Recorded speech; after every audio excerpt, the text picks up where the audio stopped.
Bonsoir mes très chères dames, Shavua Tov, Shavua Tov. Le titre de la vidéo ce soir c'est Divorce ou pas. Donc cette vidéo est réservée uniquement pour les femmes comme toujours. Je remercie ma belle-sœur, tellement douée, Esther Baron, qui fait des robes. Voilà, là c'est une robe que je porte qui est extrêmement longue, merveilleusement longue, qui a été faite par ses doigts de fée. Donc si ça vous intéresse, des belles robes pudiques et toutes plus originales les unes que les autres, vous pouvez aller voir ces robes sur le profil de Esther Baron, dans mes amis. Je pense qu'elle est dans mes amis. Et elle a des robes magnifiques. Elle les vend en Israël, il me semble. Peut-être ailleurs aussi, je ne sais pas. Merci ma Esther, merci pour cette robe magnifique. Très pratique, très à l'aise, merveilleuse. Ce soir, le thème, c'est divorce ou pas. Divorce ou pas. Je vous ouvre mon cœur comme toujours. Je vais vraiment mettre les pieds dans le plat, je ne vais pas prendre de pincettes et je vais vous avouer franchement que j'ai peur. J'ai peur. J'ai des frissons dans le dos. Alors, Yetov, tout va aller pour le mieux. Le Créateur, Dieu, va nous aider à affronter cette vague, une fois de plus, cette vague de folie face à laquelle on se trouve toutes, qui est le fait de légitimer tellement facilement le divorce, de conseiller, c'est-à-dire à la limite ce qui me pèse le plus, ce ne sont pas les souffrances que le couple endure, ce ne sont pas les souffrances le manque de paix conjugale, mais c'est vraiment ces mauvais conseils parfois qu'on peut se retrouver à lire ou à entendre quand une femme a des difficultés dans son couple et qui n'en a pas, On a toutes des challenges dans notre couple. Ça n'existe pas un couple sans challenge. Quand il n'y a pas de challenge, il faut se poser des questions. Est-ce que je suis vraiment mariée? Est-ce que c'est un juif? Parce que quand c'est pas un juif ou quand on n'est pas marié, il se trouve que le Yetzer Hara nous laisse pépère tranquille, et des mariages qui ne sont pas des mariages, au vu de la Torah, c'est pas un mariage. Quand tu ne t'es pas marié, tu n'es pas passé sous la roupa avec un rave digne de ce nom et une autorité rabbinique, parce que je vous dis, aujourd'hui, il y a des alternatives, malheureusement, qui ne s'appellent pas le mariage. Ça ressemble, il y a la choupa, il y a le talit, il y a tout, mais le rave, c'est un peu bizarre, l'ambiance. Il n'y a pas de ktouba vraiment comme il faut. Enfin, faut faire attention, il faut se marier avec la rabbanoute. Et deuxièmement, quand tu as en face de toi un conjoint qui n'est pas juif, c'est incroyable, toutes les qualités qu'on lui trouve à ce non-juif, c'est incroyable. Oui, c'est quelqu'un de gentil, avec un bon cœur, de dévoué. Oui, mais il n'est pas juif, donc aucune légitimation. Et quand il n'y a, quand on n'est pas marié ou que c'est pas un juif, comme par hasard, tout se passe bien. Tout va bien, tout à coup, la femme a de la patience, le mari il trouve les mots, enfin, le Yetzer Hara nous laisse tranquille, pépère. Et quand le couple est vraiment marié, c'est là où Yetzer Hara se dit il faut que je me batte contre eux. Il faut que je me batte contre eux. Ils sont en train d'amener la shrina dans ce monde. Ils sont en train de faire descendre la présence divine dans ce monde. Le Yetzer Hara se bat contre la présence divine dans ce monde. C'est son métier, c'est son job. D'accord? Donc quand il y a de la sainteté, il se bat. Donc quand il y a un fort potentiel de sainteté, il y a aussi un fort potentiel de dispute, un fort potentiel de non-compréhension, un fort potentiel de sentiment d'incompatibilité. Ça veut dire qu'on est sur le bon chemin. On est marié d'après la loi de Moshe et d'Israël, et je peux vous dire que les gens qui sont mariés d'après la loi de Moshe et d'Israël peuvent se lever et danser tous les jours, même si c'est pas rose dans leur couple, déjà parce que pas tout le monde n'accède à cela. Donc déjà, c'est une chance extraordinaire en soi. Après, c'est vrai, il y a des défis. C'est vrai. J'ai quelqu'un en face de moi qui est complètement différent. De jour en jour, il me surprend par sa différence. Il me demande des choses qui me dérangent. Il me parle d'une façon qui me dérange. Je souhaiterais autre chose. Je voudrais autre chose. Je m'attendais à autre chose.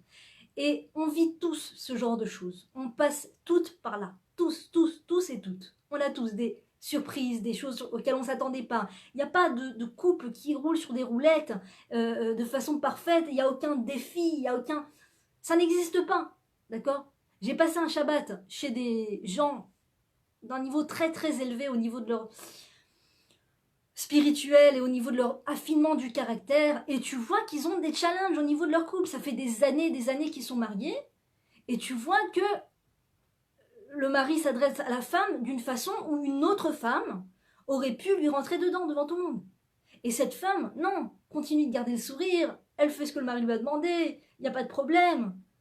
Et puis après, la femme va dire quelque chose à son mari. Je connais des maris qui se seraient levés, qui auraient crié, qui se seraient énervés. Et maintenant, lui, il rigole et il continue. Il y a encore des défis, mais sauf qu'ils ont appris à continuer à vivre malgré les défis, à continuer à garder le sourire malgré les défis. Malgré que tu me demandes quelque chose quand je viens de m'asseoir, eh bien, ça fait des années qu'on est mariés, donc il y a encore des défis, mais on a appris à accepter ces défis, à comprendre que ces défis font partie de notre vie. On n'est plus surpris, si vous voulez. J'ai vu ça de mes propres yeux et j'ai dit c'est beau à voir et puis ça donne des forces. Ça donne des forces parce qu'on vit dans une société, dans un monde, dans une génération où, je ne dis pas que c'est l'ambiance comme ça de partout, mais par exemple sur Facebook ou dans d'autres endroits, l'ambiance c'est quoi? Je vais essayer de décrire un petit peu ce que j'ai ressenti. L'ambiance c'est de tout de suite coller une étiquette bourreau-victime, d'accord? La femme qui vient se plaindre de son mari, d'accord? On va avoir une tendance à lui coller une étiquette de victime et on va coller une étiquette sur le mari de bourreau alors qu'on ne connaît même pas le mari, on ne sait même pas qui il est, on ne sait même pas pourquoi il a réagi comme ça, on ne sait même pas le nombre de fois où il a fait du bien à cette femme, mais cette femme ne le raconte pas parce que c'est normal, elle est en souffrance, c'est tout à fait légitime. Quand tu souffres de ton couple, tu ne penses pas à parler des belles choses, des choses qui vont bien, d'accord? Tu as besoin de parler des choses qui font mal, c'est normal, c'est légitime, c'est tout à fait, c'est un processus normal pour essayer de faire avancer le couple. Mais il faut savoir à qui on s'adresse. Il faut savoir à qui on s'adresse. Et là, je fais un grand appel à nous toutes. Quand on a des problèmes dans notre couple, ça, vraiment, je déconseille de parler de ces problèmes de couple sur Facebook. Je sais, c'est très, très accessible, facile d'accès. Tu as un haut le cœur, tu veux parler de ce qui te touche, tu n'oses pas en parler à un RAF, tu n'as pas le numéro d'un thérapeute, tu ne sais pas vers qui te tourner. Et il y a la facilité de Facebook. Le problème de Facebook, c'est que ça invite tout le monde et n'importe qui, on ne sait pas qui se cache derrière des profils, on ne sait pas qui, d'accord, qui te donne tout un éventail d'avis, de regard, tout ce qui leur passe par la tête, d'accord. C'est pas, tu parles pas à des thérapeutes, tu parles pas à des gens qui sont professionnels, tu ne parles pas à des experts en couple, d'accord. Donc attends-toi à recevoir des réponses du niveau de gens qui sont pas du tout experts en couple. D'accord? Qui ont peut-être les meilleures volontés du monde. Mais comme on dit, l'enfer est pavé de bonne volonté. Les gens ont peut-être les meilleures volontés du monde, mais malheureusement, ils n'ont pas l'expérience. Et moi-même, je ne suis pas une personne non plus qui a l'expérience. Je ne me dis pas que j'ai l'expérience. Mais je viens essayer de décrire un problème de société, un phénomène de société extrêmement grave. Extrêmement grave, où il y a une ambiance comme ça d'affaiblissement de la femme. Sous prétexte qu'on veut lui donner raison, on veut être de son côté contre l'homme, hein, le bourreau, monsieur le bourreau, qui a osé te parler comme ça, qu'il a osé te dire ce mot-là. Je ne dis pas, attention, je ne dis pas. Maintenant, dans la Torah, il y a une mitzvah de divorcer si jamais, et là il y a plein de nuances, je ne suis pas experte en ces nuances, si jamais l'homme est violent envers sa femme, si l'homme a levé la main sur sa femme et qu'il l'a frappée, ou qu'il a des gestes de violence, d'accord, il geste des objets vers elle, même s'il ne l'a pas touchée, ça s'appelle la violence physique, ça c'est dangereux, ça la personne est en danger physique, d'accord, et il y a une mitzvah de divorcer dans ce cas-là.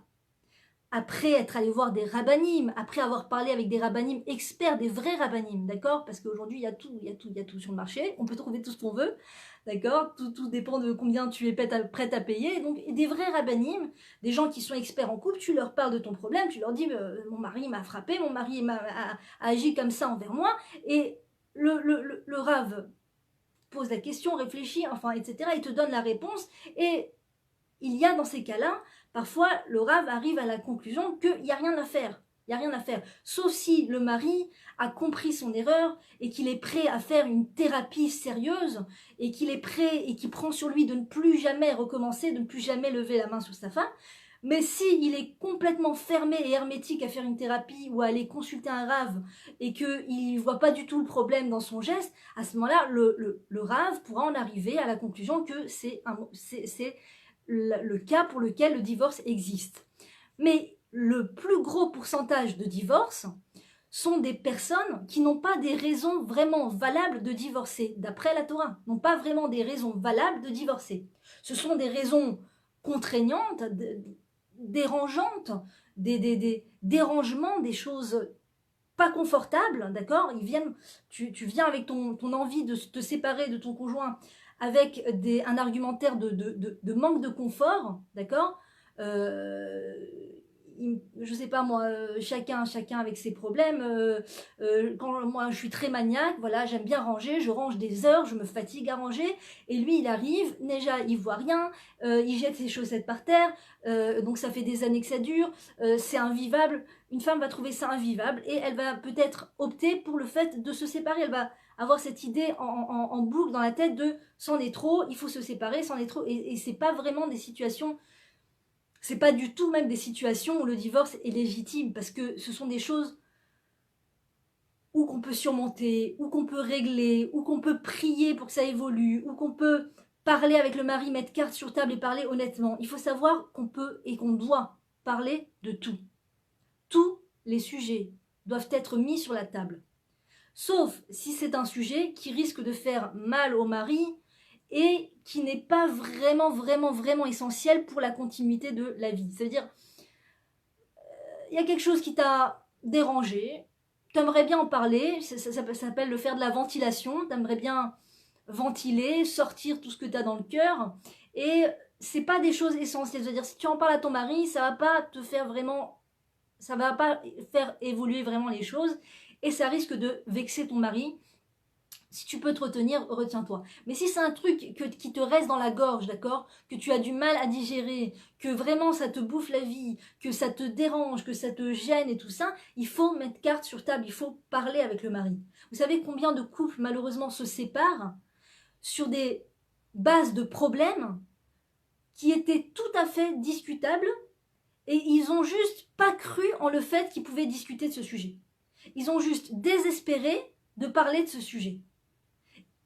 À l'intérieur d'eux, la personne qui en a eu marre, qui a craqué, qui a dit ça suffit, je ne veux plus vivre avec l'autre, dans sa tête se dit de toute façon je ne peux pas lui parler. De toute façon, comment dire, se fait croire, enfin se convainc elle-même que de toute façon je ne peux pas lui parler. De toute façon il ne voudra pas écouter. Et donc, plutôt que de prendre le risque de parler et de ne pas être écouté, ou de parler et que le ton va hausser, je préfère choisir la solution tranchage d'âme, parce que le couple c'est une âme, d'accord, c'est une même âme. On est après la choupa, l'âme s'unifie, donc c'est une même âme. Donc je préfère trancher l'âme en deux plutôt que d'avoir à mettre les choses sur la table. Imaginez, c'est un choix qui est quand même mal pesé malheureusement. Et on ne se rend pas compte du poids que la séparation a. Parce que dans certains milieux, justement dans les milieux non juifs, on n'a pas du tout conscience de la force du couple, de la valeur du couple, de la sainteté qui réside dans le couple. C'est-à-dire que depuis que le temple n'existe plus, depuis que le temple a été détruit, Dieu n'a plus que les couples, n'a plus que les maisons juives pour pouvoir résider. D'accord? Quand un couple se sépare, le misbéar coule des larmes. Le misbéar pleure quand un couple se sépare. Quand une âme est tranchée en deux. Et on ne se rend pas compte du poids, on ne se rend pas compte de la profondeur des choses. Et il y a des milieux, donc il y a des endroits où on reçoit malheureusement en pleine tête ces mauvaises influences de la facilité de parler du divorce, de parler de la séparation. Cette facilité, cette légèreté à employer les mots séparation, divorce, c'en est trop, j'en peux plus, je peux plus continuer, si ça continue, je me sépare, si ça continue. Il y a une facilité, une prise à la légère du couple et du mariage. C'est très pris à la légère. C'est pris très à la légère malheureusement. Et on ne se rend pas compte qu'on joue avec des allumettes, on ne se rend pas compte avec quoi on joue. Parce qu'une séparation, un divorce, malheureusement, en plus du fait que ça tranche l'âme en deux, c'est une action qui est très, très, très douloureuse et très lourde de conséquences, coûte cher moralement, physiquement, financièrement. C'est vraiment, les gens qui sont passés par là témoignent combien c'est dur émotionnellement de se séparer de l'autre. Pas forcément de se séparer, pas dans le fait de ne plus être avec l'autre, mais toute cette démarche d'aller voir quelqu'un, d'expliquer qu'on veut plus vivre ensemble et de signer des papiers, et il y a une froideur, il y a une difficulté, et il y a cette ambiance pesante, et cette dispute, ces tiraillements permanents. C'est des douleurs terribles, terribles.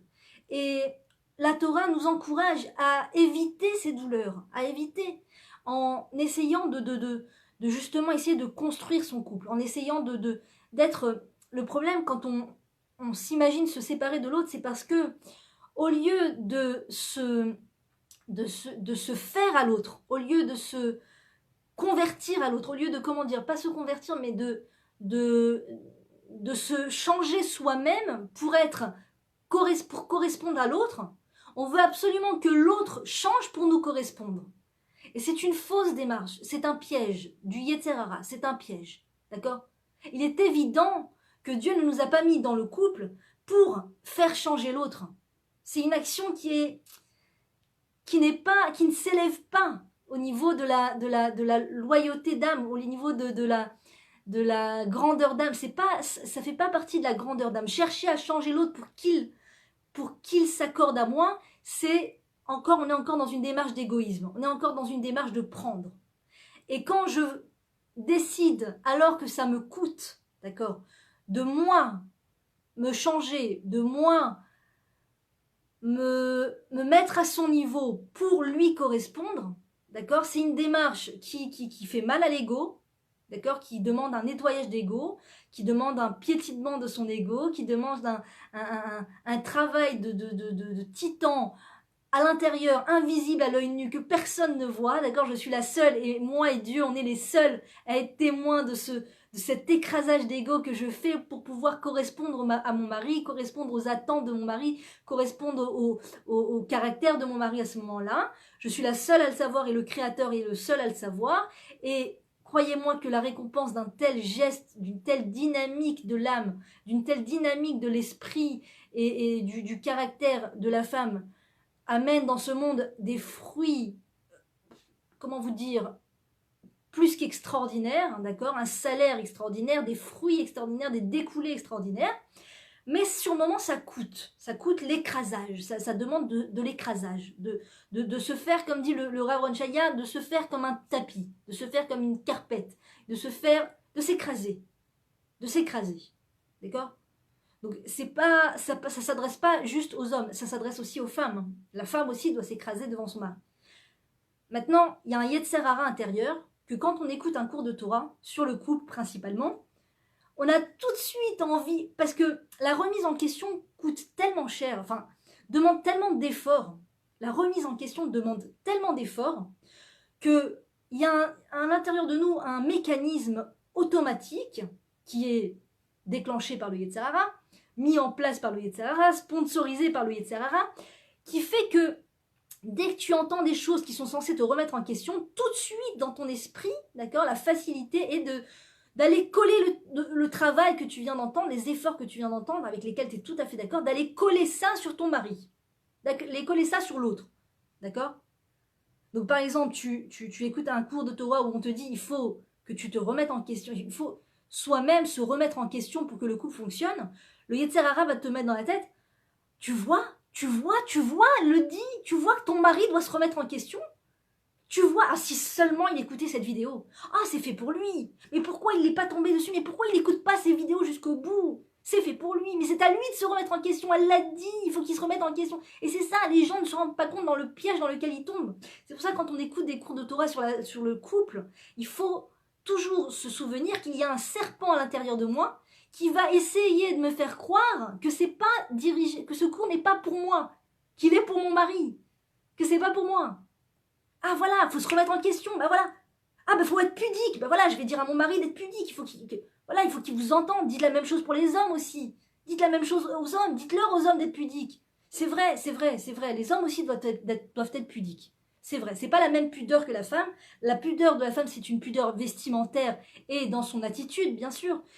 Et la pudeur de l'homme, c'est plus dans son attitude. C'est le fait, bien sûr, de ne pas regarder d'autres femmes, de ne pas prendre du plaisir à observer d'autres femmes, et le fait de ne pas s'adresser avec légèreté à d'autres femmes, le fait de ne pas avoir de contact physique avec d'autres femmes que sa femme, sa mère, sa grand-mère, sa sœur, sa fille, sa petite fille. D'accord? Pareil pour la femme. Nous, on ne doit pas avoir de rapport de contact physique, ni avec qui que ce soit, si ce n'est notre mari, notre fils, notre petit-fils, notre grand-père, notre père et notre frère. Il y en a qui évitent la bise entre frères et sœurs, mais c'est permis, d'après ce qui me semble, d'après ce que j'ai entendu, c'est permis. Donc, oui, il y a aussi la pudeur de l'homme. Mais il faut savoir que si on veut que notre couple réussisse, ou que toute autre chose dans notre affinement du caractère réussisse, que notre service divin réussisse, quand on écoute un cours de Torah, ne jamais, jamais, jamais penser à son mari à ce moment-là. Ne jamais penser que son mari devrait écouter ce cours. Ne jamais penser à qui que ce soit d'autre. Ni à sa maman, ni à sa belle-mère, ni à ma voisine. Ah, si elle écoutait ce cours. Quand tu écoutes un cours, c'est un cadeau du ciel, c'est un cadeau d'Hachem, sur mesure. Voilà, comme cette robe que ma belle-sœur m'a fait sur mesure, c'est un cadeau. Quand tu écoutes un cours de Torah, c'est un cadeau sur mesure pour moi. Pour moi. Pour moi. Quand je lis un livre d'éthique, c'est pour moi, c'est pour moi, c'est pour moi. Il faut travailler sur l'humilité. Et là, le Yetzer Hara, il te donne des petites photos, images, souvenirs de telle personne.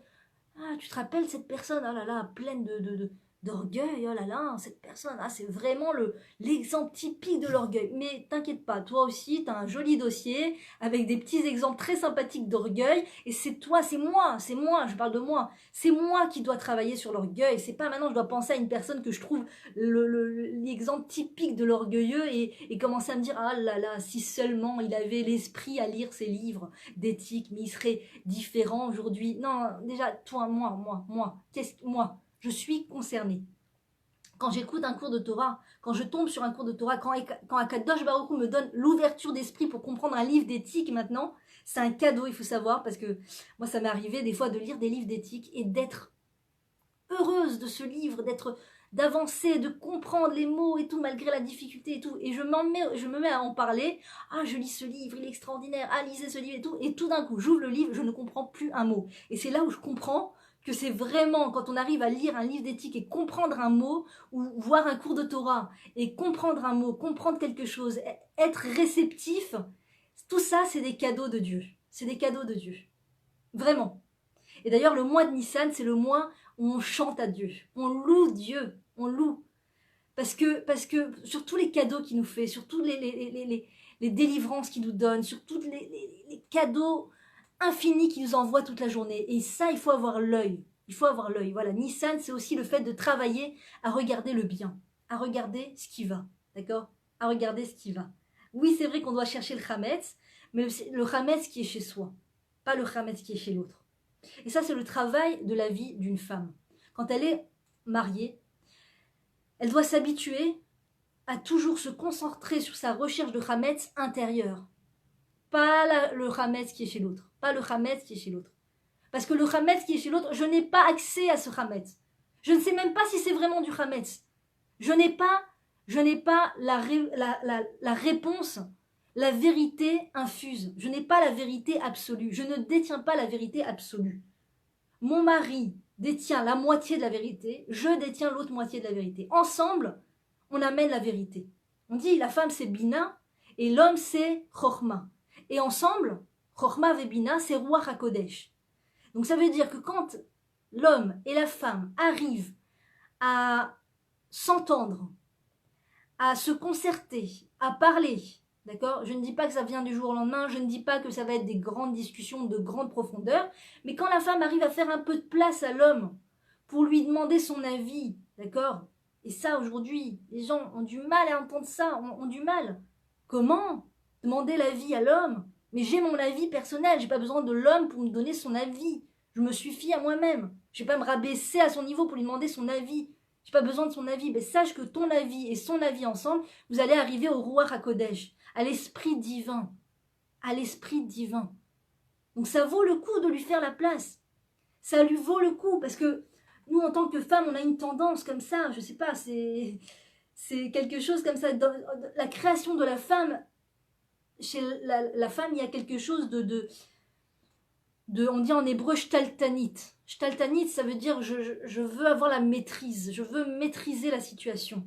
Donc, dans certains cas, c'est une bonne chose, parce que maîtriser, ça veut dire prendre les choses en main, faire avancer les choses. Mais quand on est très présente, quand on est très omnipotente, quand on est tout le temps, nous, en train de parler, en train de donner notre avis, en train de vouloir en placer une, mais laisse-moi parler, mais qui me laisse parler, mais je l'ai écouté, qui me laisse parler maintenant. Quand on est toujours dans cette volonté, cette démarche d'exister d'abord avant l'autre, eh bien, on n'est pas dans cette démarche de faire de la place à l'autre.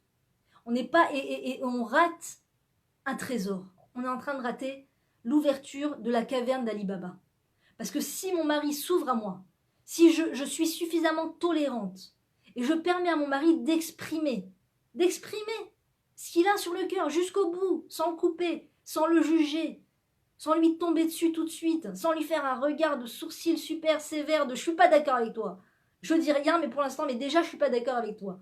Sans tout ça, sans tous ces comment dire, ces parasites, d'accord?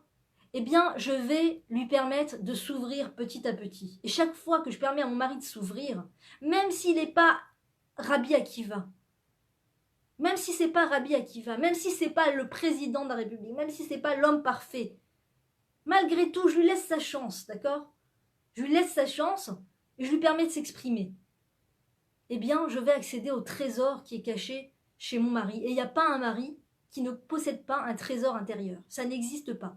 Tous les maris ont un trésor intérieur. Sauf que la mode, c'est tellement de coller des étiquettes de bourreaux sur les hommes et des étiquettes de bourreaux sur les maris et des étiquettes de pervers narcissiques et de toutes sortes d'étiquettes psychologiques et on se rend pas compte.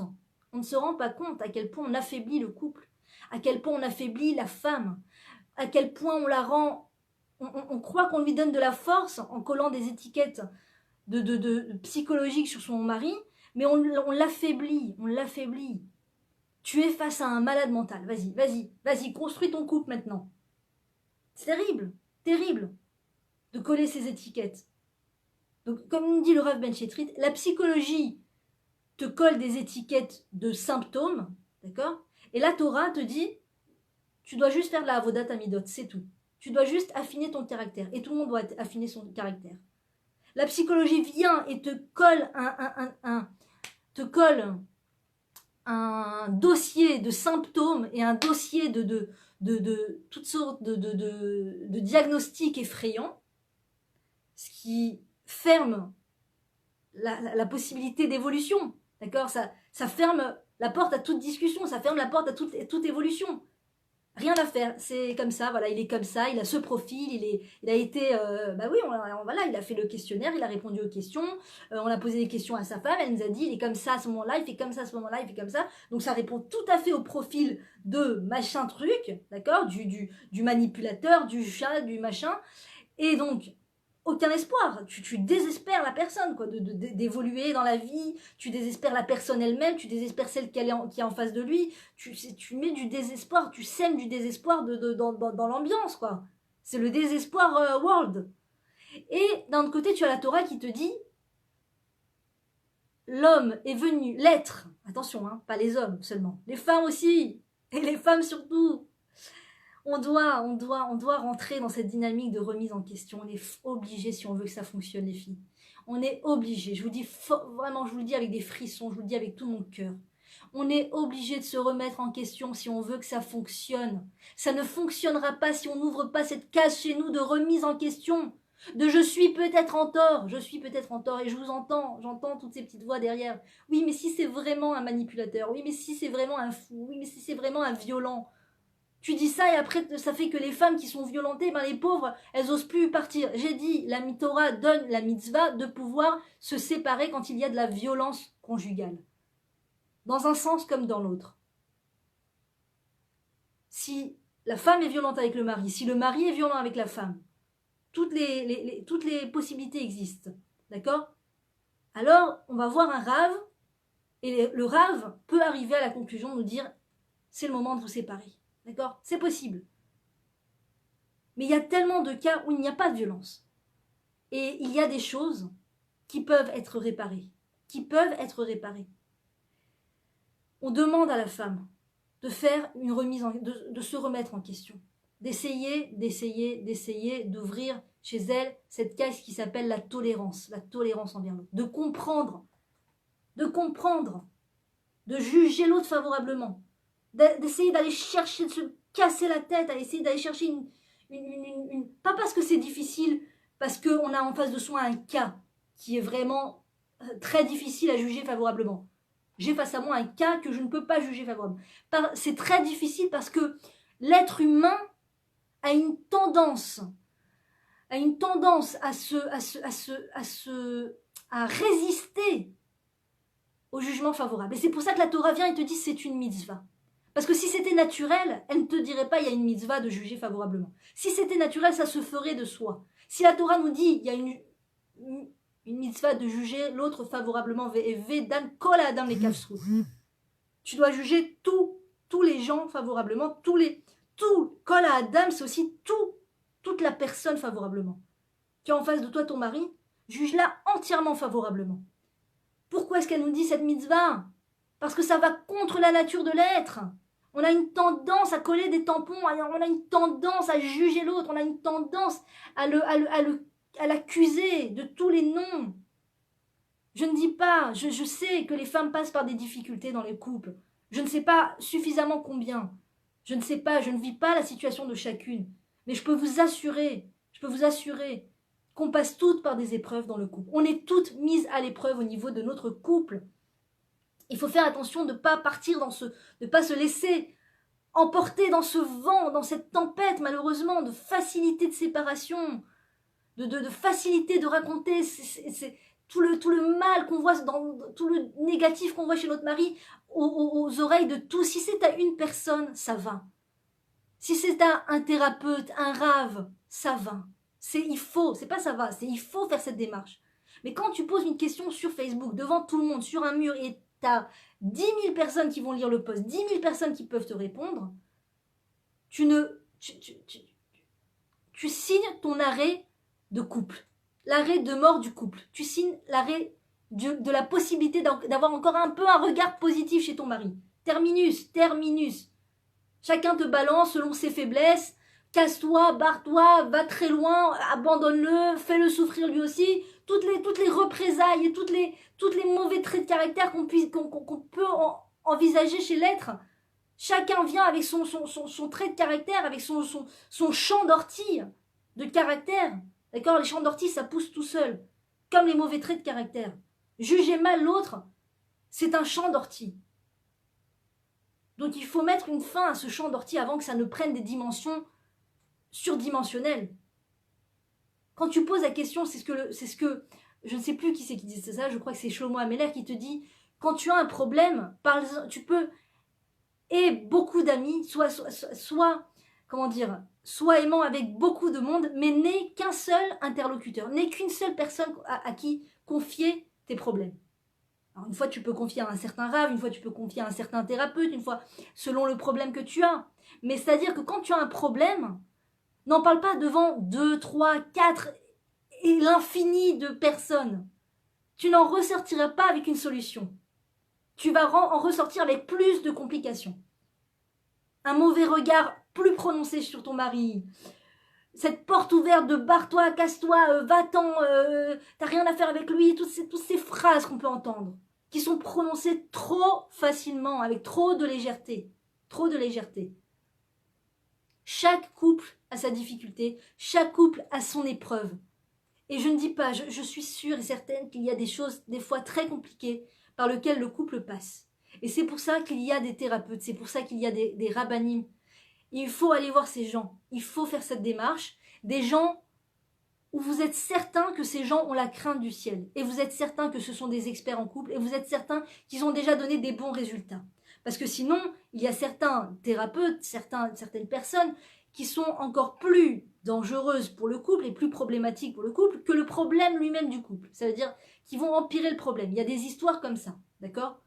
Des histoires comme ça, de thérapeutes qui se fixent comme idéal de chercher à faire divorcer le plus de couples possible et le plus de monde possible, d'accord? Qui eux-mêmes n'ont pas réussi à... Eux-mêmes, si ça se trouve, ont un couple qui va pas du tout, qui fonctionne pas du tout, qui sont carrément divorcés, qui ont carrément divorcé. Un Rav a dit, je ne le dis pas moi, c'est un Rav a dit un jour, tu ne peux pas attendre de quelqu'un de divorcé ou de quelqu'un qui a des problèmes de couple de te donner des conseils pour ton couple. Donc, on a tous des problèmes. On n'a pas, c'est pas encore, on n'est pas au paradis, d'accord, où tout est un long fleuve tranquille. On a tous des épreuves. Mais s'il n'y a pas une paix conjugale,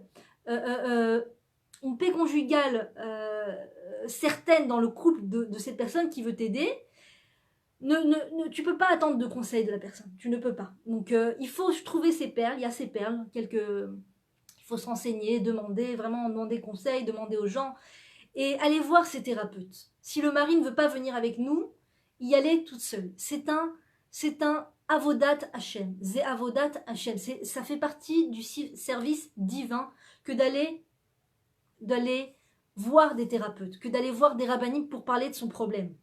Et si on n'a pas eu de réponse, allez voir un autre rav, expert en couple. Si on n'a pas eu de réponse, allez voir une autre thérapeute.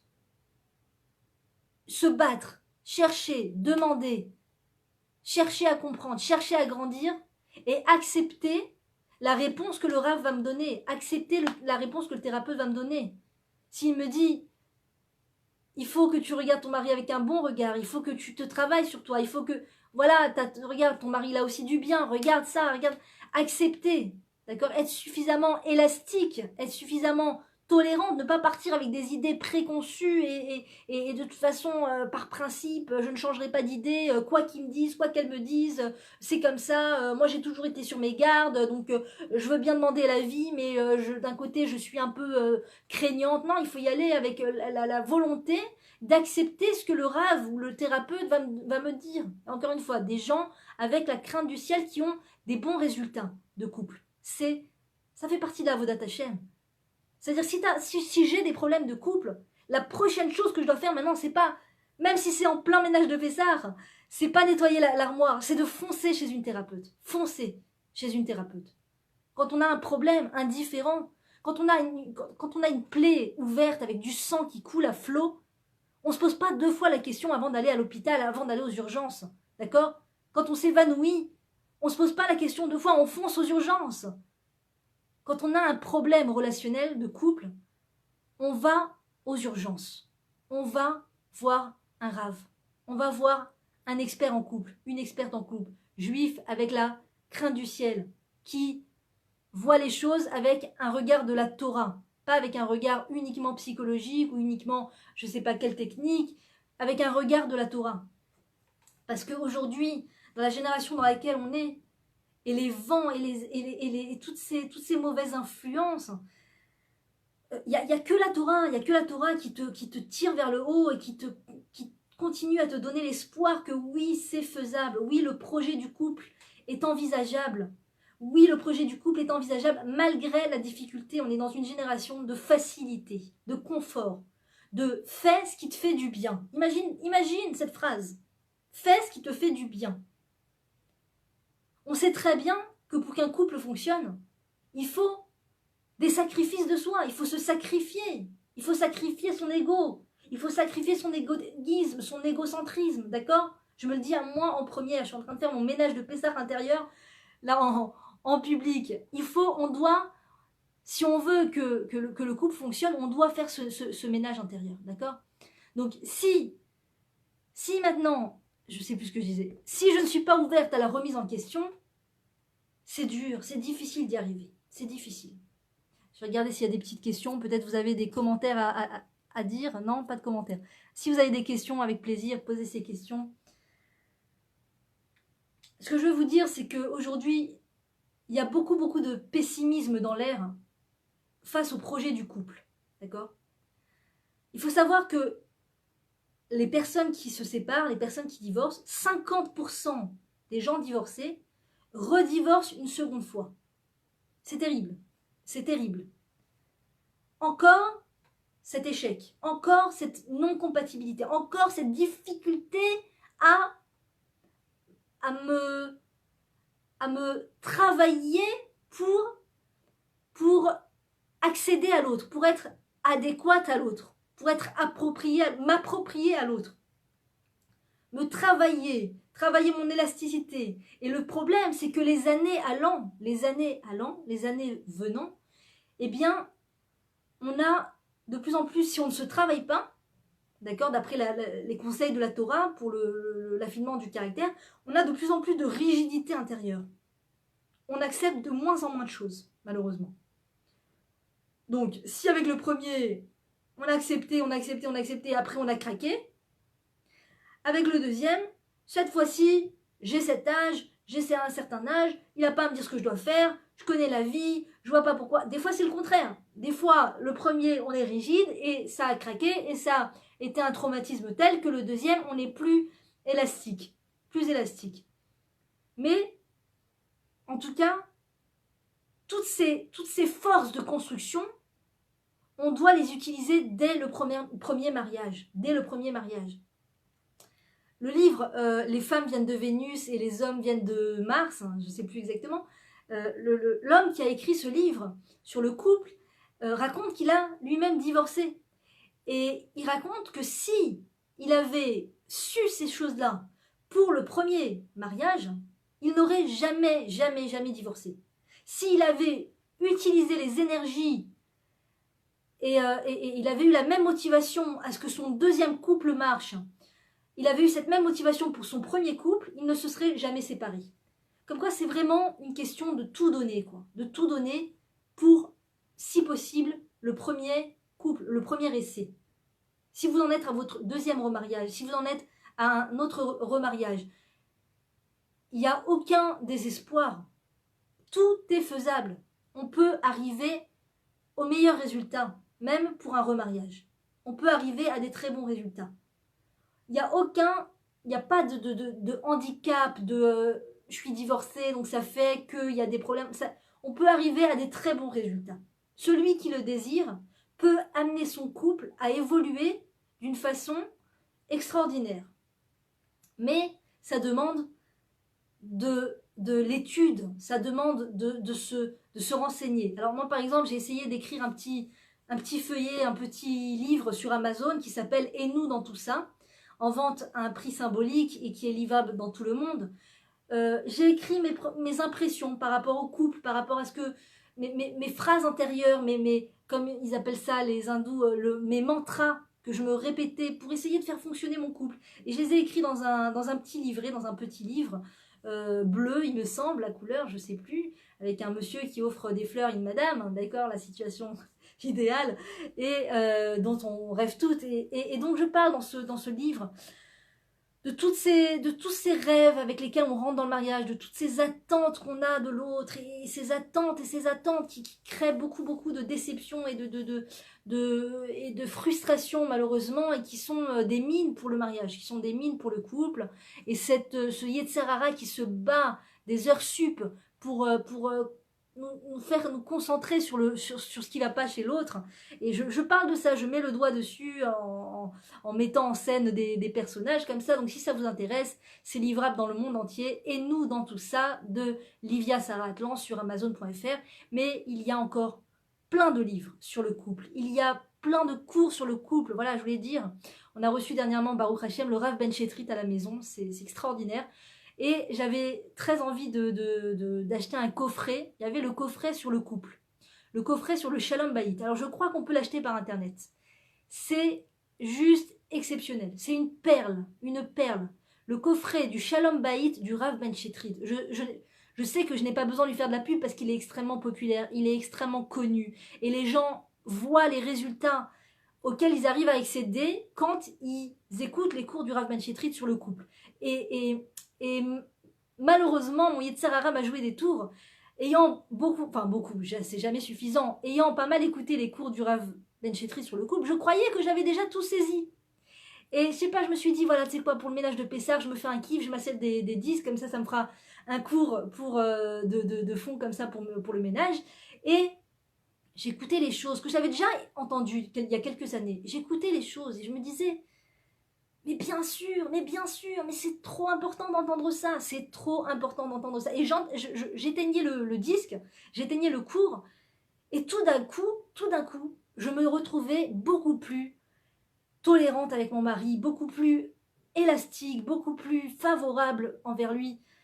Je sens que ces disques ont un impact homéopathique très puissant sur les traits de caractère. Ça lisse les traits de caractère. Ça rend le travail plus facile. Vraiment, je vous conseille ce coffret. J'ai pas là sous la main la pochette. Le coffret du Shalom Bayit du Rav Ben Chetrit. Très certainement qu'il y a des cours sur YouTube, sur son site, je ne sais pas. Mais c'est sympa quand tu as le disque ou tu as la clé USB. C'est sympa parce que t'es pas tenté tous les 2 secondes d'aller écouter, voir tes messages sur Messenger ou quoi. T'éteins ton téléphone, tu mets ton petit cours de Torah sur un tape, oui, à l'ancienne, et tu fais ta vaisselle, tu fais ta cuisine, et puis tu t'immerges dans une bonne influence. Tu t'immerges dans une bonne influence. Imagine le mari qui rentre à la maison le soir quand la femme, toute la journée, dans quoi elle était immergée. Les histoires de l'un sur Facebook et les histoires de l'autre sur Facebook et les mauvais conseils des uns et des autres sur Facebook. Et le mari arrive et elle est là avec un couteau imaginaire, avec un couteau à l'intérieur de l'esprit. Et donc... non, ça me rappelle le couteau, ça me fait penser à une histoire, je sais pas si je la raconte ou pas, mais en tout cas, voilà, t'as la femme qui va sauter sur le mari, et voilà, parce que pourquoi? Parce qu'elle était immergée dans une très mauvaise influence. Très mauvaise influence. Il y a des livres aussi qui sont de très très mauvaise influence. Des films qui sont de très mauvaise influence. Où la femme ne supporte pas son mari, où la femme voit son mari d'un très mauvais regard, où il y a une histoire idyllique entre elle et un monsieur qu'elle rencontre comme ça par hasard, coup de foudre du premier coup, et tous ces films, et la femme elle lit ce livre, elle voit ce film, le mari arrive, tout d'un coup elle est, je sais pas, il lui plaît plus tout d'un coup, il est plus suffisamment beau, parce que dans le film, l'acteur, il est les cheveux poivre, les cheveux très classe, le polo machin, le truc et tout. Oh là là, mon mari il rentre avec un peu de bidoche, un peu de truc et tout. Oh là là, il me plaît plus. Oh là là, on se rend pas compte. On se rend pas compte que c'est des choses dans lesquelles on s'immerge qui nous font réagir après dans notre couple. Et sincèrement, je recommande vraiment de s'immerger dans les cours de Shalom Bayit, dans les cours sur le couple. Il y a des cours du Rav Ron Shaya, il y a des cours du Rav Mordechai Bitton sur le site de leava.fr, le Rav Ron Shaya sur leava.fr, il y a les cours de la rabbinite Myriam Metoudi sur son site internet, myriammethoudi.com je crois. Il y a aussi pour celles qui parlent en hébreu, il y a des trésors de cours sur le couple. Il y a les cours du Rav Fanger, il y a les cours de Binyan Shalem. Alors ça, vous voyez, j'ai un rêve un jour, quand j'aurai du temps, de traduire les cours du site de Binyan Shalem, en particulier du Rav Tirosh, qui est extraordinaire. Pour celles qui parlent hébreu, il y a un site qui s'appelle Binyan Shalem, je crois.org, et il y a des cours. Alors, leur expertise, c'est le couple. C'est la famille, c'est l'éducation et le couple, mais c'est surtout le couple. Donc je recommande fortement les cours du Rav Tirosh sur le couple, et il y a plein d'autres cours de la Rabbanit Levanon sur le couple, et voilà, plein de cours sur le couple qui changent la vie. Qui changent la vie. Et là, tu te rends un grand service. Tu rends un grand service à ton mari, à tes enfants, à ta famille. Et je crois, quand j'écoutais les cours du Rav Ben Chetrit sur le couple, je me suis dit, on ne peut pas y arriver seul. Chasse le naturel, il revient au galop. Je vous assure que c'est vrai. Au début, ça m'énervait un peu cette phrase, parce que je trouvais que c'était un peu, il y a plein de désespoir, genre, oui, tu peux chasser le naturel et il va pas forcément revenir au galop, mais en fait, il faut tout le temps chasser le naturel. Il faut être dans un rythme, une dynamique intérieure de chasser le naturel en permanence, d'empêcher les orties de faire surface. D'accord? Tu peux avoir fais un cours d'1 an sur le couple et c'est extra et tu te sens au top et t'écris un livre sur le couple, d'accord? Et ça y est, tu crois que t'es au top. Et en vérité, non, il faut continuer. Il faut continuer à écouter les cours en fond, en permanence. Parce que sinon, je vous assure, je veux pas être difficile et négative, mais je crois qu'on ne peut pas s'en sortir. Je m'excuse pour ce pessimisme. C'est pas, j'essaye de pas être trop pessimiste en général, d'amener des bons messages d'espoir, mais je crois, il faut être honnête et avoir les yeux en face des trous, comme on dit. Je pense sincèrement, honnêtement, avec mon humble avis, que si on n'est pas dans une dynamique d'étude sur le Shalom Bayit et de remise en question, je dis pas, il y a des périodes où tu vas beaucoup te remettre en question, et puis il y a des périodes où moins. Mais il faut ensuite revenir vers la remise en question. C'est-à-dire, ça doit être des moments. C'est-à-dire que quand tu t'arrêtes de te remettre en question, c'est pas définitif. C'est pour reprendre des forces, pour retourner dans la remise en question, réécouter des cours de Shlom Bayit, même si on les a déjà écoutés. Moi, je le dis, en tout cas, je pense que je n'ai pas suffisamment écouté encore les cours sur le Shalom Bayit du Rav Ben Shetrit et d'autres, du Rav Tirosh et de plein d'autres. D'accord ? Il y a des cours que je connais par cœur, je les connais par cœur, et puis il y a des cours que je les ai écoutés, et chaque fois que je les réécoute, j'apprends encore une perle, j'apprends encore quelque chose. Je sens encore mon ego qui a été neutralisé pour être amoindri encore une fois de plus avec la bracha d'Hachem, parce que c'est la bracha. C'est vraiment ça la bracha. La bénédiction dans ce monde, c'est quand une femme n'a pas peur d'écraser son ego, ne se sent pas en danger de mettre son ego en sourdine. D'accord ? Le danger, c'est quand elle croit que si elle fait un petit compromis sur son ego, si elle fait un petit peu un rabaissement sur son ego, elle croit qu'elle est en danger. C'est ça le danger. Elle croit qu'elle est dans une mauvaise position, elle croit qu'elle va être perdante, elle croit qu'elle va s'en sortir, elle va mal s'en sortir dans l'histoire. Si j'éteins un peu mon ego, si je me tais un peu, si je le laisse parler, si je le respecte, je vais perdre. Je vais être perdante. Parce que chez nous, on est des battantes. Parce que chez nous, on lève bien le drapeau haut pour dire ce qu'on pense. Parce que chez nous, on est comme ça. D'accord ? Et des fois, c'est des générations de grand-mères, mamans et filles tous divorcés, quoi. Et chez nous, on dit ce qu'on pense. Oui, mais il n'y a plus de mari. Donc, c'est pas un danger. C'est pas un manque de dignité d'écraser l'ego. Je dis pas. Maintenant, il faut parler de tout. Ça n'excuse pas le fait qu'il faut parler de tout. Ça n'excuse pas le fait. Parce que quand tu gardes en toi, quand je fais une concession, d'accord, allez, je fais une concession pour lui faire plaisir, mais que la concession, je l'ai mal digérée, d'accord, la concession, elle m'est restée là, et bien au final, je lui fais payer en tachloumim, comme on dit en hébreu. Je lui fais payer sur plusieurs échéances, d'accord, tous les jours un petit peu. Tous les jours un petit peu. J'ai fait un compromis, j'ai fait une concession pour toi. Donc maintenant, je te gueule un peu dessus. Maintenant, je te manque un peu de respect. Voilà. Je te donne pas. Voilà. Puisque j'ai fait une concession déjà. Donc, si la concession, nous, on a du mal à la digérer, il faut absolument en parler avec le mari. Absolument. Écoute, mon chéri, tu as voulu voilà, prendre des choses en main, faire ça. Sache que, voilà, moi, je pense qu'il ne faudrait pas faire ça, il faudrait faire autrement. Je sais pas, moi, voilà, mon avis, c'est ça, voilà, moi, je pense ça. Tu dis ce que tu penses, tu dis ce que tu veux, dis-moi ce que tu veux au final, mais moi, voilà, je sens que, voilà, je sens que cette situation m'échappe. Je sens que ça me dérange. Je sens que ça m'affaiblit. Quand tu me dis ce mot, ça me dérange. Quand tu me dis ça, tu mets tout sur la table.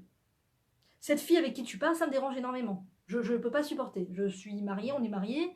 Voilà, tu lui parles au téléphone, tu reçois des messages. Je suis pas d'accord. Je ne suis pas d'accord. Moi-même, je ne reçois pas de messages d'hommes, en espérant que ce soit le cas.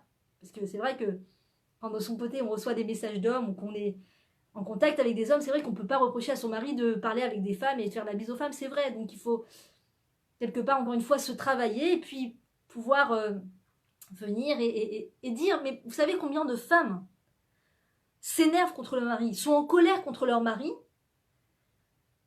pour des choses qu'elles ne savent pas pourquoi, elles ne connaissent pas, on ne sait pas pourquoi, on sait pas pourquoi, je suis en colère, je sais pas pourquoi je lui parle comme ça, je sais pas pourquoi je suis énervée contre lui.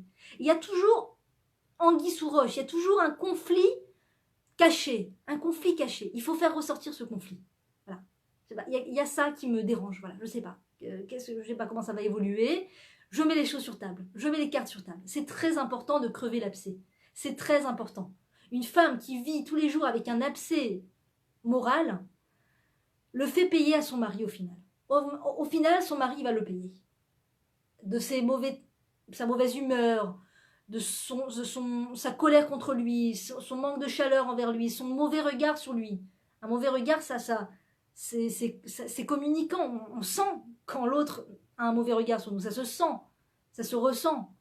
Et puis, c'est invivable pour soi de vivre en permanence avec un mauvais regard sur l'autre. Vous savez combien de pensées nous passent par la tête tous les jours? Je crois qu'il y a à peu près 60 000 pensées qui nous passent par la tête. Donc si ces pensées sont négatives, sont des choses négatives sur l'autre, c'est un enfer pour soi. Donc il vaut mieux faire en sorte que le plus gros pourcentage de ces pensées soit positive, même si ça va pas, ça colle pas tout à fait avec la... Mais c'est pas extrêmement, c'est pas réel ce que tu dis, c'est pas objectif. D'accord? Comment tu peux dire qu'il a des bons traits de caractère quand il parle comme ça et comme ça? C'est pas objectif. Comment tu peux oser dire une chose pareille? D'accord? Bah, je préfère avoir un bon regard sur mon mari. Personnellement, c'est plus facile à vivre. Déjà pour mon bien-être intérieur, c'est vrai. On a tous droit au bien-être, on a tous droit à bien vivre. Bah franchement, j'ai envie de bien vivre, j'ai envie de mieux vivre. Donc tu sais quoi, voilà, je développe des bonnes pensées sur mon mari. Et ça me fait du bien. Ça me fait du bien. Maintenant, je dis pas qu'on doit se voiler la face. Quand il y a un problème existant, on doit en parler. Et si le mari n'est pas ouvert à en parler, si chaque fois qu'on en parle, il y a une mauvaise ambiance, il faut aller voir une tierce personne. Il faut aller voir absolument une tierce personne. Il faut mettre les choses sur la table. Et je ne parle pas d'une tierce personne qui soit liée émotionnellement ou au niveau du sang avec nous. Pas des amis, pas de la famille. Que ce soit une personne extérieure. Il y a de la tension. On parle d'un sujet. Ça ne veut pas dire qu'on doit arrêter de parler de ce sujet. On doit absolument régler ce problème. Absolument. Et on va aller voir quelqu'un. Mais ce n'est pas une guerre. On n'est pas dans un état d'esprit de on va se faire la guerre. C'est une recherche de nous, de notre couple, de notre entité. On est sur la piste. Là, on est en train de faire une chasse. Ils appellent ça bientôt la chasse à l'œuf de Pâques. Ben nous, on fait la chasse au trésor commun que l'on a, moi et mon mari. C'est simple. On détient tous les deux la moitié du code de l'ouverture du coffre de la caverne d'Ali Baba. Ça fait beaucoup de mots, mais voilà. Ensemble, on détient le code. Moi, j'ai la moitié du code. Lui, il a la moitié du code. Si on arrive à ce niveau où on s'ouvre l'un à l'autre, le code est rapporté l'un à l'autre et mis ensemble, et on va ouvrir la caverne d'Ali Baba avec tous les trésors que ça contient. Toute la bracha, toute la bénédiction que ça contient. Toute la construction de nous, de nos enfants, de nos générations. Tout ça, c'est très très riche. Beyad Rama. On est sorti d'Égypte avec beaucoup de richesses. Beaucoup de richesses. Donc quand on sort d'un conflit du couple, quand on a un gros conflit de couple, on va en sortir avec des grandes richesses. Avec des grandes richesses. Et il n'y a pas un conflit qui n'est pas recyclable en richesse. Si ce n'est la violence, bien sûr. La violence physique, tu ne peux pas recycler ça en une richesse. Il n'y a pas de recyclage. Bien sûr, il faut aller voir des rabbinim et s'il faut se séparer, se séparer. Moi, je connais une femme qui s'est mariée et le lendemain du mariage, le mari a levé la main sur elle. Elle l'a quitté le jour même. Le jour même. Elle n'a pas attendu le jour même. Elle est partie, elle est retournée chez ses parents. Elle a fait les démarches de divorce. Et aujourd'hui, elle est mariée avec un homme extraordinaire. Et ils ont une belle famille nombreuse, Baruch Hashem. Donc, c'est pas du tout un échec. C'est une épreuve que Dieu envoie. Que s'il envoie cette épreuve, il envoie aussi les forces pour les surmonter. Mais il y a des bien sûr qu'il y a des solutions pour tout. Il y a des solutions pour tout. Donc, à part la violence physique, je pense qu'on peut recycler la plupart des choses en un trésor, en une richesse, en une grande richesse. D'accord? Il y a aussi la violence verbale, la violence où l'homme va être vraiment mauvais. C'est-à-dire qu'il va insulter la femme, où il va vraiment la maltraiter, où il va lui jeter ce qu'elle a cuisiné par terre et il va l'obliger à nettoyer, toutes ces choses. Mais des fois, l'homme fait ça pour rigoler. Vous savez, il y a des hommes, je vous assure, c'est vrai. Je n'essaye pas de légitimer, mais il y a des hommes qui font des blagues à leurs femmes. Hein. je dis pas que la violence physique est une blague. Je dis qu'il y a des hommes, des fois, pour faire rire leur femme, ils vont jeter un truc, ils vont dire à la femme, allez nettoie, mais pour rigoler. Ils faisaient ça avec leurs camarades de classe, ils faisaient ça avec leurs copains, avec les mecs avec qui ils habitaient dans leur maison de garçonnets. Ils faisaient ça, ils jetaient la bouffe par terre, ils disaient à leurs copains, vas-y nettoie, espèce de machin, Ils s'insultent entre eux, c'est des jeux. C'est des jeux, mon mari joue au football, il m'a dit, on passe la soirée à s'insulter. C'est des hommes. On passe la soirée à s'insulter. Avant, j'étais effrayée ce genre de choses. Enfin, mais vous insultez, mais comment? C'est honteux, mais la honte, et puis après, vous êtes en mauvais terme et tout, là. Il me dit, mais non, c'est bon enfant, on s'insulte, c'est tout. Donc des fois, le mari, il fait pas la différence entre le terrain du football, la maison avec les colocataires copains, et sa femme et sa nouvelle maison. Il fait pas forcément la différence. Pour lui, c'est un jeu, c'est une mise en scène. Et des fois, la femme prend les choses très au sérieux, très à cœur. Ou alors, elle sait pas comment prendre la chose, elle va en parler à quelqu'un qui va lui mettre une image dessus. Maman. Elle lui coupe en petits morceaux le mari devant les yeux. Quoi? Il t'a dit ce mot? Il t'a dit cette expression? Il t'a parlé comme ça? Quoi? La femme, il n'y a que la femme qui sait elle-même si c'était une blague ou si c'était une névrose, une vraie névrose. Et ça, il n'y a que la femme qui le sait, il n'y a que le mari lui-même qui sait, il n'y a que les deux ensemble, quand ils vont discuter, ils vont mettre les choses au clair. Quand tu m'as jeté la nourriture par terre et après tu m'as dit nettoie, machin, tu pensais vraiment, sincèrement, c'était sérieux pour toi? Ou si l'homme te continue dans son truc, dans un névrose, oui, bon, c'est qu'il y a vraiment un problème. Mais si l'homme dit, mais pas du tout chérie, mais c'était pour rigoler, mais tu rigoles, mais ça va pas ou quoi? Mais quoi? Tu comprends qu'il y a c'est comme ça qu'il voyait l'humour. Pour lui, c'était une façon de rigoler. Ça vient pas d'un mauvais cœur. C'est pas une méchanceté. Il est pas méchant. C'est juste qu'il connaît pas sa femme, le fonctionnement de sa femme. Il faut savoir que nous, les femmes, on est pareil. On sait pas vraiment toujours comment les hommes fonctionnent. On sait pas toujours comment ils fonctionnent. Et c'est comme ça qu'on va apprendre. Et c'est l'école du caractère. C'est l'école du trait de caractère. Si on rate ce cours-là, du couple, si on fait l'école buissonnière du couple, malheureusement, l'opportunité pour affiner ces traits de caractère ne reviendra pas. D'accord? Si ce n'est pas au travers du couple que je vais travailler mon trait de caractère, si c'est l'invitation, la seule invitation, que je ne me fasse pas croire un moment que je vais pouvoir travailler mon trait de caractère avec les collègues, je vais pouvoir travailler mon trait de caractère avec les copines. Tant que tu n'es pas marié, mais que tu es dans une dynamique de chercher un conjoint, bien sûr, c'est l'exercice que Dieu te donne. C'est tes copines d'abord, après c'est avec les collègues, c'est ça, il n'y a pas de problème. Tant que tu es dans une dynamique de chercher à te marier. Mais si tu te dis, moi je ne pense pas avoir besoin du mariage ou du remariage pour affiner mon trait de caractère, je suis très bien seule et je suis très bien qu'une femme n'a pas l'obligation de se marier, de se remarier en tout cas, de se marier non plus, mais ça vaut mieux pour elle, parce que c'est l'invitation par excellence qui va l'aider à commencer à monter sur le tapis de course, d'accord? Si tu arrives à la salle de sport et que tu regardes toutes les machines, t'as beau regarder les machines, t'as beau lire le mode d'emploi, t'as beau dire ok, il y a des machines et tout, t'as pas encore commencé le sport. T'as pas encore commencé le travail. Donc monter sur le tapis de course, c'est monter sur le tapis du couple. C'est monter sur le tapis de la vie du couple. Et c'est ça qui va nous aider à nous construire, à nous affiner. On a tout intérêt à faire ce travail. On a tout intérêt à répondre à cette invitation. Et le chemin est parsemé d'exercices et de défis. Il n'y a pas de couple où tout va bien. Même si la veille, on a réussi à régler un gros problème, un gros truc, on est arrivé à s'entendre, on a eu un rire et tout. Le lendemain, quelques jours plus tard, il se peut tout à fait qu'il y ait encore une dispute, qu'il y ait encore quelque chose, un conflit. C'est la normalité et la normativité du couple. La question, c'est qu'est-ce qu'on fait avec toutes ces invitations? Qu'est-ce qu'on fait? On les voit comme des contraintes, on les voit comme des malchances, qu'il faut fuir, barre-toi, casse-toi, c'est un fou, tout. D'accord? Fais comme moi, divorce, fais comme moi, d'accord?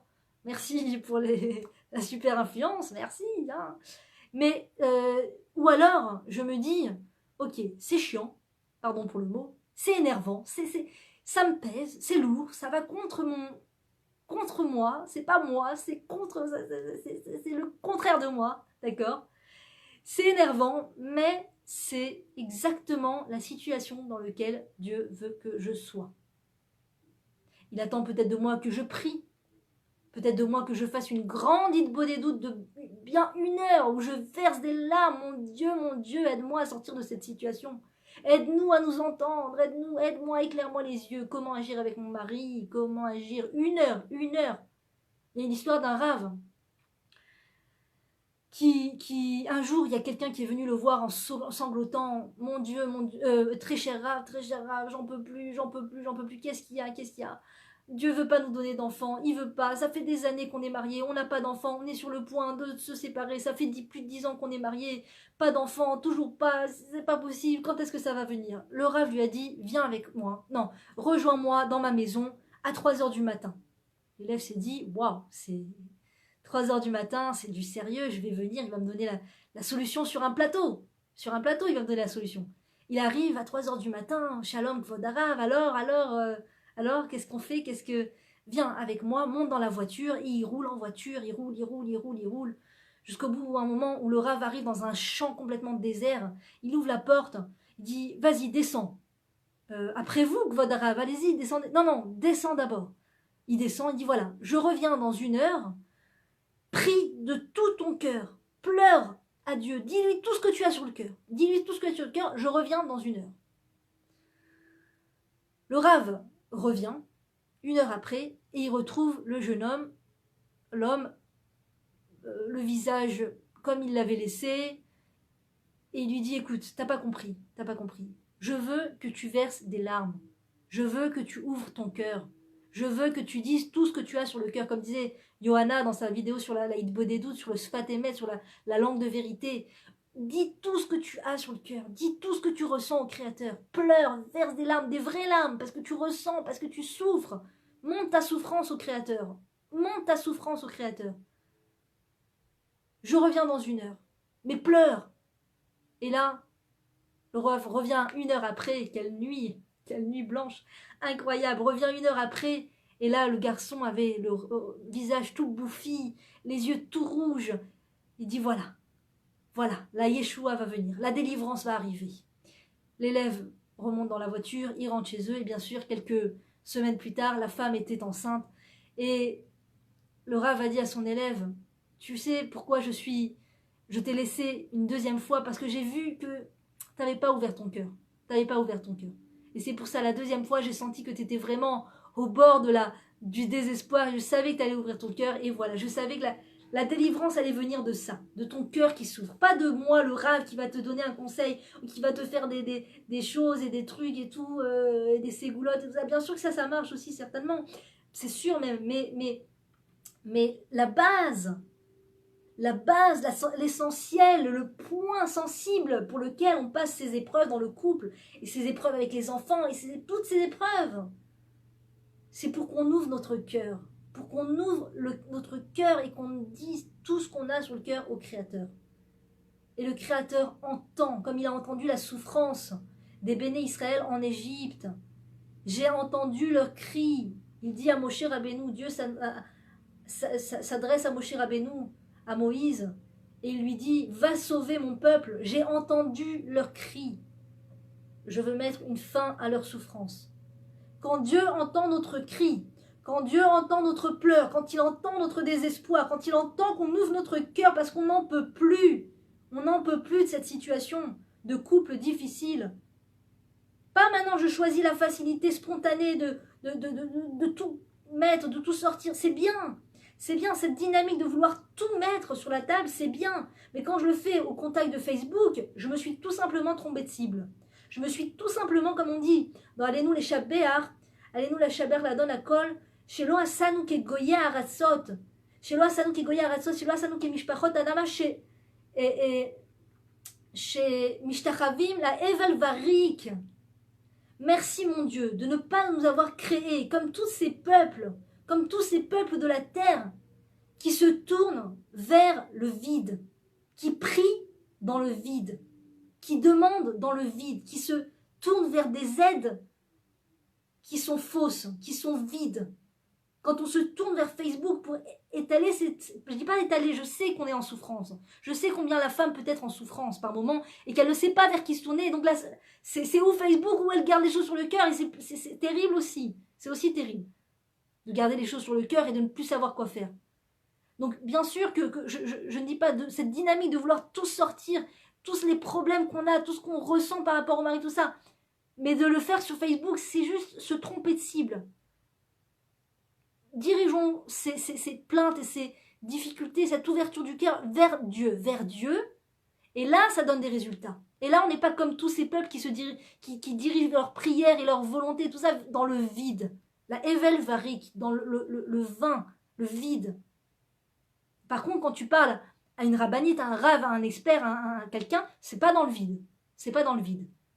Mais quand ce premier jet, là, ce premier sort de vouloir sortir ces difficultés, quand tu le fais en face du Créateur, quand tu le fais face au Créateur, c'est beaucoup plus, c'est tellement plus efficace, tellement plus efficace.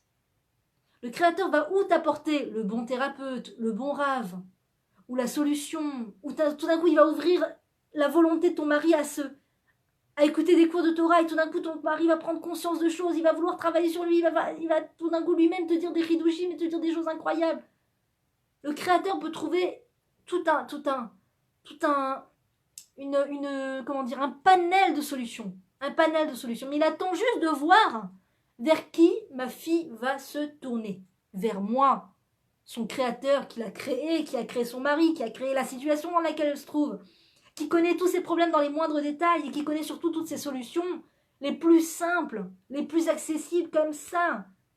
Comme ça, il nous sauve. BRF Aïn, en 2 minutes, il nous sauve. Ou bien est-ce qu'elle va accorder du crédit à toute la population de la Terre entière sur Facebook, aux réseaux sociaux, à sa sœur, à sa copine, à sa mère? C'est surtout ça. Alors surtout, ne mêlez jamais les parents. Ne mêlez jamais les parents aux problèmes de couple. Ne mêlez jamais les parents aux problèmes de couple. C'est comment mettre de l'huile sur le feu.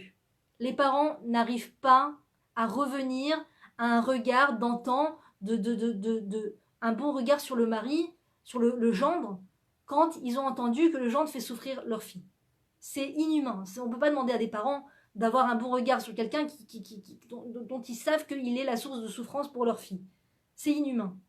Et en plus, ça les inquiète. Ça les inquiète profondément.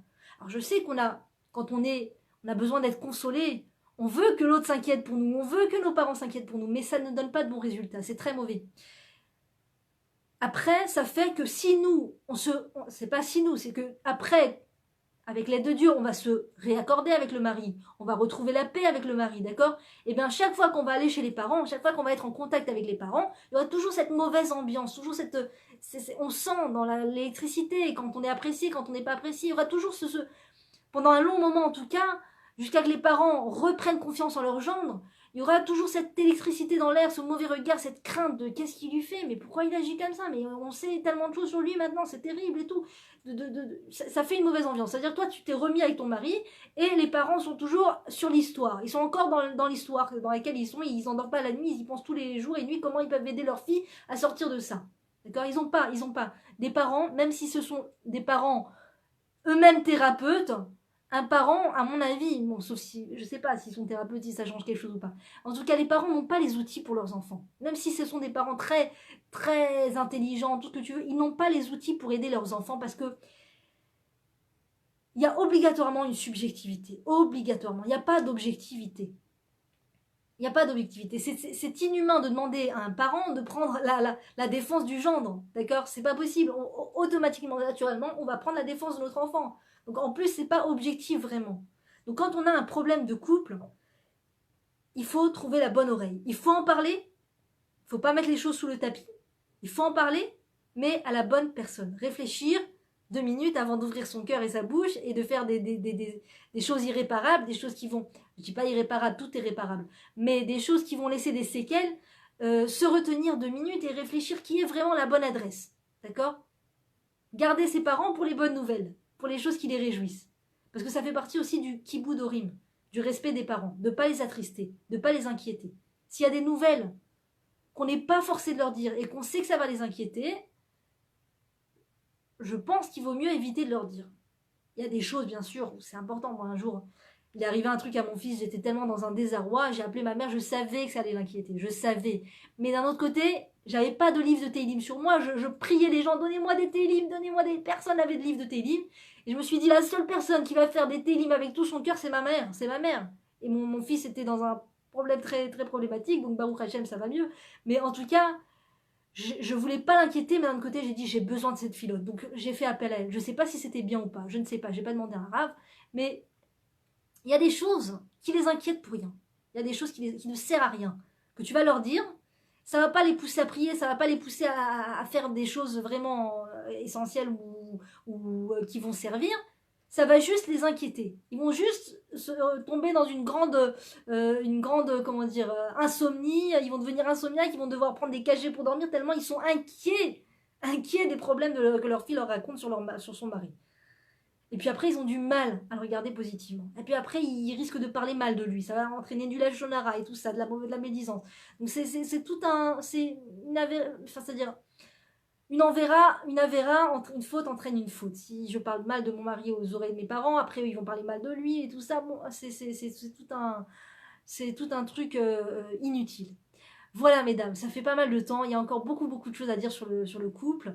N'hésitez pas, si ça vous intéresse, à lire ce petit livre que j'ai écrit avec l'aide divine sur Amazon.fr et nous dans tout ça sur le couple, livrable dans le monde entier à un prix symbolique. N'hésitez pas à partager et que Dieu nous aide dans notre travail de couple. À très bientôt.